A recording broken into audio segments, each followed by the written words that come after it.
So, మనం చూడొచ్చు ఒకసారి ఈ హాస్టల్ దగ్గరే లేడీస్ హాస్టల్ పూర్తిగా ఒకసారి మనం చూడొచ్చు. లేడీస్ హాస్టల్‌లో ఒక వార్డెన్ అబ్బాయిని పెట్టినప్పుడు ఒక అబ్బాయిని పెట్టినప్పుడు ఆ అబ్బాయి నెల నుంచి ఒక అమ్మాయిని మైనర్ బాలికని లైంగిక దాడులు చేసినట్టుగా చెప్తున్నారు. ఆల్సో వాళ్ళ ఫ్యామిలీ మెంబర్స్ అంటే చాలా రోజులు జరుగుతున్నా కూడా అమ్మాయి ఎందుకు చెప్పుకోలేదనే కారణం చాలా అంశంగా మెలిసింది. తర్వాత వాళ్ళ ఫ్యామిలీకి చెప్పినప్పుడు అందరూ వచ్చినప్పుడు ఈ హాస్టల్ దగ్గరికి వచ్చినప్పుడు ఒకసారి చూడొచ్చు ఇవన్నీ కుండీలు పగలగొట్టినట్టుగా కొంచెం వాళ్ళందరి మధ్యన వాగ్వాదం నడిచినట్టుగా కొంచెం గొడవ అయినట్టుగా చెప్తున్నారు. సో ఆయన కూడా అమ్మాయి చేయి కొరికినట్టుగా చెప్తున్నారు. ఆయన కొట్టి పోలీసులకు ఇన్ఫార్మ్ చేసినప్పుడు పోలీసులు తీసుకుపోయినట్టుగా చెప్తున్నారు. మరి అసలు ఎందుకు నెల నుంచి ఒక అమ్మాయిని లైంగిక వేధిస్తున్నాడు. తర్వాత ఇంకోటి చూసుకుంటే అసలు ఆ అమ్మాయి దీంట్లో జాయిన్ అవ్వలేదు, అమ్మాయి రిజిస్టర్ పేరు లేదని అటు తన చెప్తున్నాడు, ఈ అమ్మాయి చెప్తే ఇలా చెప్తున్నారు. మరి తను పోలీస్ స్టేషన్లో ఉండడం జరిగింది. మరి వీళ్ళిద్దరి మధ్యన మాట్లాడకుండా వీళ్ళే కొట్టారన్నట్టుగా చెప్తున్నారు. ఫ్యామిలీ మెంబర్స్ వచ్చినప్పుడు అడిగినప్పుడు సమాధానం చెప్పని పరిస్థితిలో తను కొట్టినట్టు చెప్తున్నారు. మరి ఎందుకు లైంగిక దాడులు అసలు లేడీస్ హాస్టల్లో ఇంకొకటి ఏంటంటే క్వశ్చన్ ఏంటంటే ఇక్కడ ఉన్న వాళ్ళు కూడా చుట్టుపక్కల వాళ్ళు కూడా అసలు లేడీస్ హాస్టల్లో బాయ్స్ని ఎందుకు పెట్టారు, జెంట్స్ అంత వార్డెన్కి ఉండే అంత అవసరం ఏంటి అని ప్రశ్నిస్తున్నారు అందరూ. మరి సరే వాగ్వాదం నడిచిన తర్వాత పోలీసులు తీసుకెళ్లారు. మరి 1 మంత్ నుంచి ఒకసారి చూడొచ్చు ఇవన్నీ పగలగొట్టు. అటు కూడా ఒకసారి చుట్టూ ఉన్న సీసీ కెమెరాల్లో ఉన్న చిప్స్ కానీ ఇవన్నీ తీసుకుపోయినట్టు కొట్టినట్టుగా దాన్ని పోలీస్ స్టేషన్కి అప్పచెప్పి మరి ఎందుకు 1 మంత్ నుంచి మరి ఈ ఒక్క అమ్మాయిని ఇబ్బంది పెట్టాడా, చాలామందిని అమ్మాయిని ఇబ్బంది పెట్టాడా అని తెలుసుకునే ప్రయత్నిద్దాం ఒకసారి. మరి పోలీసుల విచారణలో తను నిజాలు ఏం చెప్తారు, తన ఫోన్స్ కానీ అంటే ఒక అమ్మాయి మాట్లాడేటప్పుడు ఒక అమ్మాయి చేయి కొరికినట్టు రక్తం వచ్చినట్టుగా చెప్తాను. ఇక్కడ రక్త మార్కులు ఉన్నాయి చూపించే ప్రయత్నం చూపించచ్చు ఒకసారి. ఇవన్నీ పగలగొట్టిన తర్వాత చిప్స్, ఫోన్స్ తన్ని కొట్టి మరి అంటే ఆడపిల్లలకి సేఫ్టీ ఎక్కడా లేదు. మరి ఎక్కడి నుంచో వచ్చి అమ్మాయి ఇక్కడ లేడీస్ హాస్టల్లో ఉంటున్నప్పుడు ఏదో జాబ్ చేసుకుంటా ఏదో చదువుకుంటా ఉన్న అమ్మాయిని లైంగిక దాడులు చేయడం అనేది చాలా చెప్తున్నారు. మరి ఈ విషయాలను చూస్తే ఒకసారి లోపలికి వెళ్తే లోపలికి వెళ్తే ప్రశ్నించినట్టయితే ఇవి పూల కుండీలు కూడా పగలగొట్టారు లోపల. ఇవన్నీ చూడొచ్చు లోపల హాస్టల్ ఎలా ఉందనేది. మొత్తం పూల కుండీలు, ఈ వాటర్ బాటిల్స్ ఇవన్నీ పగలగొట్టారు. లోపల ఇదంతా వంట కదా అనుకుంటే ఇదంతా పగలగొట్టినట్టుగా మనం చూస్తున్నాం. ఒకసారి అడిగే ప్రయత్నిద్దాం ఒకసారి లోపల ఏం జరిగింది ఇష్యూ. కొన్ని మంది మహిళలు ఉన్నారు అక్కడ, అడిగే ప్రయత్నం చేసి అసలు ఏం జరిగింది, అమ్మాయికి ఎలాంటి న్యాయం కావాలని కోరుకుంటున్నారు, మరి అమ్మాయి అసలు ఏమైనా మాట్లాడిందా లేదా, వాళ్ళకి ఏమైనా చెప్పిందా లేదా, మరి ఏ పరంగా తను ఇబ్బంది పెట్టాడు, మరి ఎన్నిసార్లు ఇలా చికా చేయడం ట్రై చేశాడు, ఒక అమ్మాయి అయినా లేకపోతే చాలామంది ఉన్నారా, మరి అడిగే ప్రయత్నిద్దాం ఒకసారి మనం.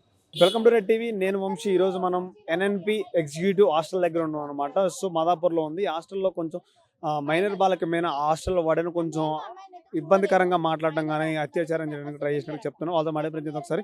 నమస్కారం. నమస్తే. ఏం మాకైతే తెలియదు బేట, మేము ఛాయ్ తాగుదామంటాన్ని కూర్చున్నామాడ హాస్టల్ పక్కకి. మాకు ఇది హాస్టల్ అంటాను తెలియదు. కూర్చుంటే ఒక్కరు వెళ్తుండ్రు లోపలికి. ఏంది ఇలాగ వెళ్తున్నారు వీళ్ళు అంటాన్ని మేము ఇలాగ వచ్చే వరకు మస్తు జనాలు ఉన్నారు. బయట వచ్చేసినాము. బయట వాళ్ళకి అడిగినాము ఏమైంది అంటే, 3 అమ్మాయి ఉండేవాళ్ళు, 2 వెళ్ళిపోయారు. 1 నెల అయిందా ఈయన వాడుకుంటుండు, 2-3 కలిసి అంటే చెప్పారు. ఆ అమ్మాయి ఎవరు ఆ అబ్బాయి ఎవరు మాకు తెలియదు అన్న తర్వాత సరే ఇది ఎలాగైతుంది కూర్చొని మాట్లాడదామంటే వాళ్ళకి ఆయాసం వచ్చింది, వాళ్ళు కొట్టుకున్నారేమో బేట, మేమైతే లోపలికి వెళ్ళలేము. ఇప్పుడు సార్ వాళ్ళు వచ్చి వాడికి తీసుకొని పోయారు, పోలీసు వాళ్ళు వచ్చి తీసుకొని పోయారు. మళ్ళీ అది నిజమేంతో వాడేమంటుండు, ఆ పిల్ల హాస్టల్లో రిజిస్టర్లో పేరే లేదంటుండు. మళ్ళీ నిజమేంతో అబద్ధమేంతో మాకు తెలియదు నాయన. నమస్తే అమ్మా. నమస్తే, చెప్పండి. ఏం జరిగింది మీ హాస్టల్లో? మరి ఆ అబ్బాయి బాయ్స్ హాస్టల్ అంటే లేడీస్ హాస్టల్లో జెంట్స్ని ఎందుకు పెట్టారని చాలా మంది ప్రశ్నిస్తున్నారు. అసలు ఆ అమ్మాయి నెల నుంచి లైంగిక దాడులు చేస్తున్నట్టుగా చెప్తున్నారు. నిజమేనా అమ్మాయి ఇదంతా? అది మాకు కూడా తెలియదండి. మేము ఇక్కడ ఒక చిన్న పని మీద వచ్చాము, ఒక టెంపుల్కు, ప్లస్ మాకు ఒక వర్క్ ఉంది, వర్క్ గురించి వచ్చాము. అక్కడ కూర్చొని టీ తాగుతున్నాం. హాస్టల్ పక్క టీ కొట్టు ఉంది, టీ కొట్టు దగ్గర కూర్చొని టీ తాగుతున్నాం. మేము 4 మెంబర్స్ మా ఫ్రెండ్స్ మేము అంత వచ్చాము. ఇక్కడ కూర్చొని మాట్లాడుతున్నాం. అయితే మేము అక్కడ మాట్లాడుతూ అంతా లేడీస్ వచ్చారు. ఏమైంది అని అడిగితే ఇట్లా అమ్మాయిని ఇబ్బంది పెడుతున్నారు, ఇట్లా సంగతి అని వాళ్ళు లోపలికి వెళ్ళిపోయారు. అప్పటికి మాకు టీ ఆర్డర్ ఇచ్చాం, మా టీ రాలేదు. వాళ్ళు వెళ్ళిపోయారు, మాకు టీ వచ్చింది, మేము టీ తాగారు. దన శబ్దాలు వచ్చేసాయి అక్కడ. మేము అంటే టీ పక్క కూర్చున్నాము, శబ్దం వచ్చింది, అక్కడ గొడవలు వచ్చేసింది. మేము లోపలికి వెళ్ళే వరకు బాగానే గొడవ చేశారు. తనను ఒక సేఫ్టీ చేసేసారు. ఏమైంది ఇలా అయిందంటే, సరేలే మరి ఇలా ఎందుకు కూర్చొని మాట్లాడదా అది ఇదనా అని అనేసాను. ఒక అమ్మాయికి ఇక్కడ బ్లడ్ వస్తుంది. అమ్మ ఏమైంది ఇక్కడ, ఎవరు కొరికారమ్మా చేయి? అది బిల్డింగ్ ఓనర్ అంటుండ్రు, అతను ఎవరో మాకు తెలియదు, ఎవరినైతే కొట్టారో అతన్ని కొరికాడని అన్నారు. బ్లడ్ వస్తే అయ్యో వెళ్ళు ఫస్ట్ పోలీస్ స్టేషన్లో కంప్లైంట్ పెట్టి నువ్వు హాస్పిటల్లో ట్రీట్మెంట్ చేసుకొని నువ్వు కేసు పెట్టుకో అని చెప్పి తన నాని మేము ఇలా వస్తున్నాం.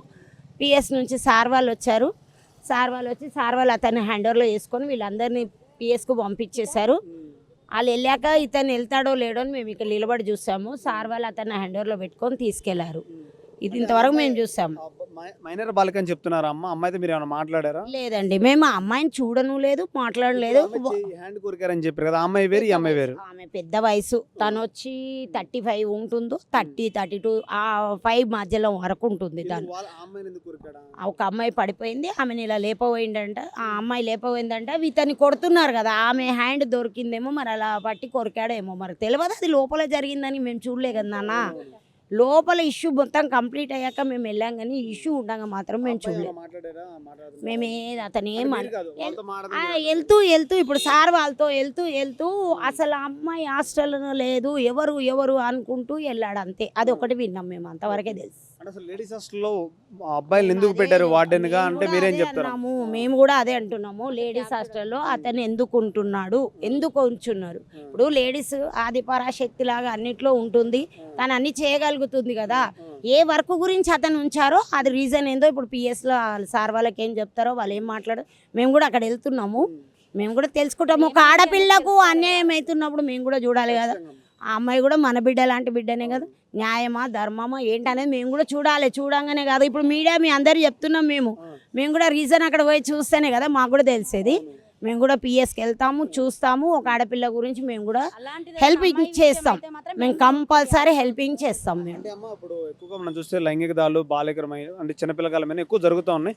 మరి ఎందుకు ప్రభుత్వం ఎంత కూడా పట్టించుకోవట్లేదు? అదేనండి, ప్రభుత్వం ఎందుకు ఇలా చేసింది? కోర్టులో కూడా ఆడపిల్లలకు సేఫ్టీ లేకుండా చేశారు. వీడు ఎక్కడికన్నా వెళ్ళొచ్చు, ఆమె ఎక్కడ వెళ్ళొచ్చు అని ఇలా విచ్చలవిడిగా చేసి మొత్తం ఘోరంగా తెలుగు మన సాంప్రదాయాలన్నీ విచ్చలవిడిగా ఖరాబ్ అయిపోయినాయి. అసలు దీనికి ఆ కోర్టు ఎందుకు పరిష్కారం ఇచ్చింది? ఇలా ఎందుకు అయిపోయిందో అసలు పబ్లిక్ ఎవరికి తెలియాలి చెప్పండి? ఎవరికి తెలియదు. కాకపోతే చాలామంది మహిళలు ఇదైపోతున్నారు, జెంట్స్ కూడా అవుతున్నారు. జెంట్స్ ఏమి ఇదేనా మేము అనడం లేదు, వాళ్ళకు కూడా ప్రాబ్లమ్స్ అవుతున్నాయి, లేడీస్కి కూడా ప్రాబ్లం అవుతున్నాయి. దయచేసి మీరు మీడియా మా అందరిని కాదు, కోర్టు నుంచి ఆడవారికి సేఫ్టీ, మగవాళ్ళకి సేఫ్టీ, కొన్ని రూల్స్, కొన్ని శిక్షలు పెడితేనే ఇదన్నీ కరెక్ట్గా అవుతుందండి. కానీ ఏ ఆడపిల్లకి అన్యాయం జరిగినప్పుడు వెంటనే వాడికి ఒక ఉరి శిక్ష వేసిర్రు అనుకో, మళ్ళీ ఇంకొక ఆడపిల్లకు కాదు. ఒక ఆడపిల్ల చేసినా, ఒక మోపిల్లాడు చేసినా, ఎవరికైనా మెయిన్ ఉరి శిక్ష అనేది వేస్తే, ఏదో నలుకొట్టి బెయిల్ మీద తొలియడము ఇలాంటివి చేస్తే మాత్రం ఇది ఇలాగే అయిపోతుంది. ఇలాగే కల్చర్ మొత్తం ఖరాబ్ అయిపోతుంది. సరే, ఓకే. చూశారు కదా ఎలా చెప్తున్నారు. అక్కడ జరిగిన సంఘటన నాకు తెలియదు, గొడవ అయితే లోపలికి వెళ్ళాం మేము. ఒక మహిళకి అన్యాయం జరిగినప్పుడు ఖచ్చితంగా 10 మంది మహిళలు అక్కడ నిలబడతారు. సో అమ్మాయికి న్యాయం జరిగేందుకు మేము కూడా పోరాడుతామని పక్కన ఉన్న మహిళలు కూడా చెప్తున్నారు. ఒకసారి అసలు ఏం జరిగిందనే పూర్తి క్లారిటీ అనేది పోలీసులు వచ్చే అవకాశం ఉంది. ఒకసారి వాళ్ళు ఇన్వెస్టిగేషన్ అయిన తర్వాత పూర్తి వివరాలు మేము ముందులో పెడతాం. Thank you. అసలు అమ్మాయి ఏం జరిగింది? అసలు అమ్మాయి 1 మంత్ నుంచి లైంగికంగా వేధిస్తున్నాడంట అండి. 1 మంత్ నుంచి వేధిస్తుంటే ఈ అమ్మాయి చెప్పుకోలేక వాళ్ళ మదర్ వాళ్ళకు నిన్న మొన్న చెప్పిందంట. చెప్తే వాళ్ళ ఇంటి పక్కల చుట్టుపక్కల ఉన్న వాళ్ళు నడవండి కాలేజ్కి వెళ్ళి అడుగుదామంటే, మరి హాస్టల్కి వచ్చి అడిగిరు కావచ్చు. వాళ్ళు అడగకపోతే వాడు అసలు ఏం రెస్పాండ్ అవ్వట్లేదు. అంటే ఇవాళ చాలామంది లేడీస్ వచ్చి లోపలికి వెళ్ళి ఇక గొడవ స్టార్ట్ అయింది. గొడవ స్టార్ట్ అయితే మీరు ఎందుకు వచ్చిరు, మీకేం హక్కు ఉంది ఆ అమ్మాయి గురించి అడగడానికి అనేసి అమ్మాయి వాళ్ళు అంటున్నారు. అంటే నీ బిడ్డ అయితే ఎట్నే చేస్తావారా అనేసి ఇంకా ఏ తల్లిదండ్రులైనా వాదిస్తారండి. వాళ్ళు కొట్టడానికి వెళ్ళే వరకు ఇంకొక ఆమెది చేయి బట్టి కొరికేస్తాడు వాడు. కొరికే వరకు మొత్తం అమ్మాయికి మొత్తం ఇట్లా చేయకంత బ్లడ్ కొరికే వరకు మేము వచ్చి అడుగుతుంటే మమ్మల్ని ఇలా కొరుకుతావారా అనేసి ఇంకా వాడిని కొట్టారు. కొట్టినాక ఆ అమ్మాయి అయితే మైనర్ అంటండి, మేజర్ కాదంట. 1 మంత్ నుంచి మా అమ్మాయిని చాలా సతాయిస్తున్నాడంట. 1 మంత్ నుంచి సతాయిస్తుంటే మరి అమ్మాయి ఎందుకు చెప్పుకోలేదో అమ్మాయికి తెలుసండి. వాళ్ళ ఇంటి పరిస్థితులు ఏందనేది తెలియదు. కానీ అట్లా ఆడపిల్లల్ని చేయడం కరెక్ట్ కాదు. అందులో ఉమెన్స్ హాస్టల్ అండి ఇది. ఉమెన్స్ హాస్టల్లో వార్డెన్ అనేది లేడీ ఉండాలి, జెంట్స్ ఎందుకు ఉంటాడు మెయిన్. అలాంటిది ఉండకూడదు. ఇలాంటి దానికి మేము అసలు ఇప్పుడు మేము వేరే విషయానికి వచ్చాము, కానీ దీని గురించి అయితే మేము ఖచ్చితంగా పోరాటం చేస్తాం. అది నిజమా అబద్ధం అనేది అయితే మేము కూడా తెలుసుకుంటాం. తెలుసుకుంది వాదియొద్దు. కాకపోతే అమ్మాయి మైనర్ అంటున్నారు, అది నిజం అనేది అయితే మాత్రం ఈ హాస్టల్ వదిలేదు లేదు, ఈ హాస్టల్ సీల్ అయ్యేదాకా ఊకం. అమ్మాయితో మీరు మాట్లాడారు, అమ్మాయి పేరెంట్స్ కానీ మీరు ఏమైనా మాట్లాడారా? ఏమీ తెలియదండి, నిజం చెప్పాలంటే మాకు ఏమీ తెలియదు. ఇప్పుడు వెళ్తేనే మాకు తెలుస్తుంది. వచ్చాము అంతే. ఎవరైనా ఆడపిల్ల కదండి. అంటే మేము లోపలికి వెళ్ళి అడితే అమ్మ మీరు అమ్మలు కదా, మీరు ఆడపిల్లకి రారా అని వాళ్ళు అన్నారు. అందు గురించి అయినా ఖచ్చితంగా వస్తామండి మేము.